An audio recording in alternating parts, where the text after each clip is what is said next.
So my name is Marc Müller. I'm an assistant professor in civil and environmental engineering here at Notre Dame in the Civil Environmental Engineering and Earth Science departments. I currently live in South Bend in Harter Heights, and my hometown is a little tiny ski village in Switzerland called Les.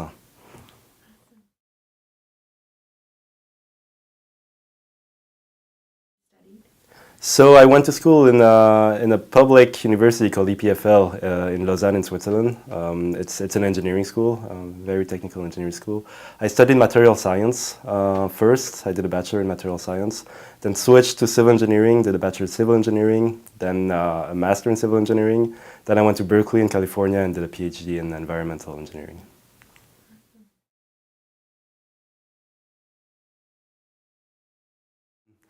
I guess, I mean, I kind of always wanted to be an engineer. So my mom wanted wanted me to be a medical doctor, and I kind of, I didn't want to, I didn't want to spend 12 years in school, which is ironic because I ended up spending 12 years in school. But then I still wanted to do something technical, so I went to engineering, and the engineering school I went to is actually pretty famous, and it's free, it's a public school, so I went there. So when I went to high school, they had visiting days for high school students, and I went there, and we had to choose between three departments to kind of have them present to us what they did and stuff, so we could choose. And I went to civil engineering and material science and something else which I don't remember. And so in civil engineering, I was there, and they kind of explained to us that they did train schedules and stuff like that. I was like, yeah, that's fun, but. And then I went to material science, and the guy, he pulled a diamond out of his pockets, and he was like, I made that. It's an artificial diamond. It's awesome. I was like, yeah, that's really awesome. I want to do that. I want to do that too. And so I went to material science, and I started there. But then during my first summer as an undergrad, I went to Cambodia, which is where my mom was born. And so my uncle is a missionary in Vietnam, actually, but we visited Cambodia together. And on the way back, we're taking the bus from Cambodia to Vietnam, and they have like a pretty close border, so you have to pass one by one, and they check your visa and stuff. And my uncle passed, and then I was to pass, but my Vietnamese visa was actually expired. I didn't know this, and so I was stuck in Cambodia, and my uncle was already in Vietnam, and so he couldn't make it back because he didn't have the valid Cambodian visa anymore. And so I was like 19 years old, stuck in Cambodia, and my uncle just had the time to give me a phone number for me to call when I made it back to the city. And so I took like a taxi back to the city, with my last $20 or whatever. Then I called this number, and this guy who answered to me was a missionary in Cambodia with a French organization. And he was an engineer. He was a rural engineer, like an agronomic engineer, like agriculture engineer. And he had started a big organization where he was doing community development in rural Cambodia, And so I spent, one day with him, and he was telling me what he does and stuff, and I was amazed. Like, it really changed my life. And coming back, I really made the necessary step to switch. So I loved material sciences. I loved, being in the lab and stuff. But going to Cambodia, I found that I really wanted to actually have a tangible impact right away, with what I do on people, and so that's what made me switch. So yeah, I believe if I hadn't been stuck in Cambodia, I probably wouldn't have changed. And so, I mean, thinking back to what happened, it's probably God that actually made the clicks happen for me to switch. So.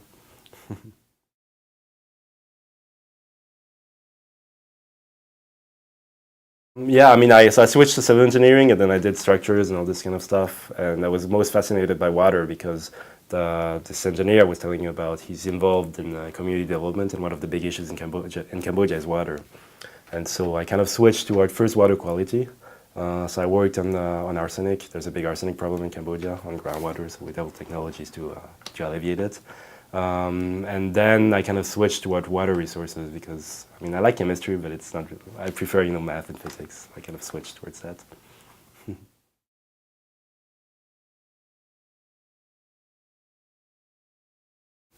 When I was a kid, my dad died when I was a baby. And so my mom, she kind of, was back and forth, and then eventually got to faith. And she took us to Hawaii she took me to Hawaii as a very young child with an organization called Youth with a Mission. So it's kind of an interdenominational organization, doing missionary and stuff.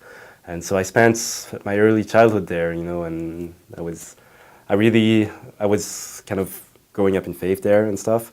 And then went back to Switzerland, back in my mountain community, and there it was more difficult because people were very cynical, you know, and you know, none of my friends went to church, and so I kind of lost track a little bit. When I was 16, something very traumatizing happened to me, which I wouldn't go into detail. And my only resource was to pray, you know, and to tell to God, you know, if it's really true, you existing, please come and help me. And eventually He did. And long story short, all my problems went away, and that's where I really decided to kind of switch back towards faith. And I mean, it so happened that my mom worked in a Catholic school back then. And so I was able to hang out with a priest a lot, and was able to talk to him a lot, you know.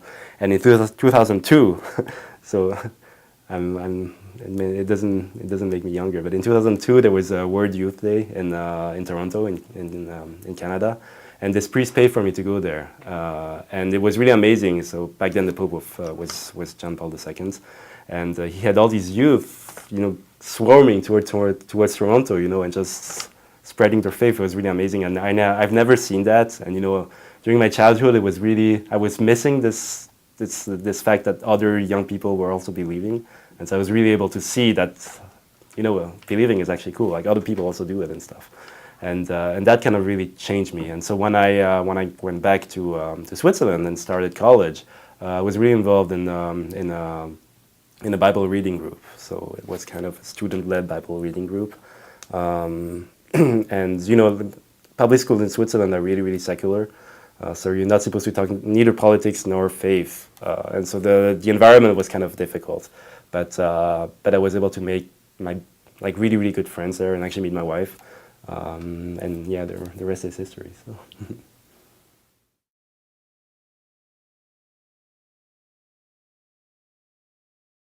I graduated, so in Switzerland you have to do a master's to have an engineering license, kind of the PE here. So I did my master's and graduated in 2009. And then in Switzerland, the military is mandatory. So I did my military before even going to college, but you're supposed to go back every year, and I wasn't able to because I was in college. But when I graduated, they switched the law, and we were able to do a civilian service instead, kind of a Peace Corps in America. So I did that right after college, and I went to Africa.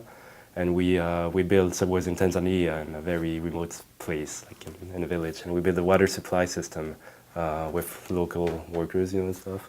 So I spent, I think, a few months over there building this, and it was really an amazing experience. You know, like we did concrete the old way with sticks and shovels and stuff. And I had to learn Swahili to give orders to the workers and to design stuff. So I did that, and then coming back, I worked for a few months in an industry in Switzerland doing hydrological models. Then I worked for a research institute in Switzerland called IAVAG, doing membrane filtration and stuff. And then I came to the US for my PhD in 2010, graduated in 2015, went for a postdoc in Stanford until 2016, and here I am.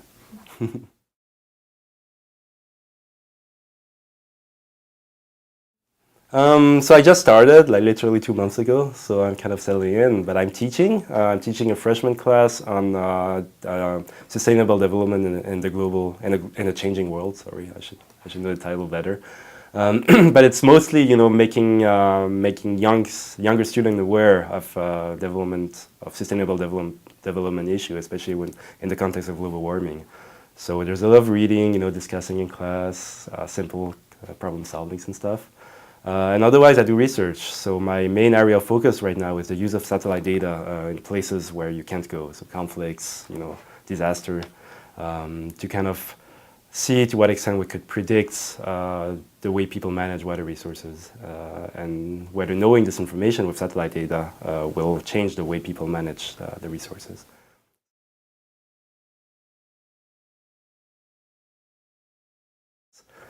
So it's ironic that I wanted to be an engineer to have a direct impact on people's life, and here I am, you know, in an office in the middle of America, you know, doing research. So, I mean, if you think about it, it's not really what ended up happening. But the way I look at it is that teaching and mentoring students has actually really big impact, and I really believe into that.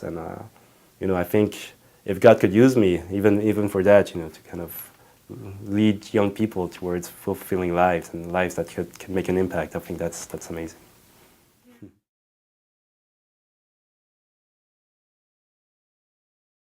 Something I find very nice in Notre Dame is that people practice their faith very openly, and so this has really been a change for me from my previous institutions, you know, like Berkeley or by my public school in Switzerland. And so I really enjoy, you know, going to mass in the morning with other professors sometimes, and you know, it's the environment is completely different from all the places I've been to before. So I mean, on the day-to-day, apart from going to mass, there's not a lot of difference, but the spirit is different. So what I do, I mean, I wake up, I go to mass, not every day, when I can, and then I prepare classes, I do research, like, you know, like a professor would do. But I find it very fulfilling that I'm able to do that in an environment where people believe in the same thing as I do. So.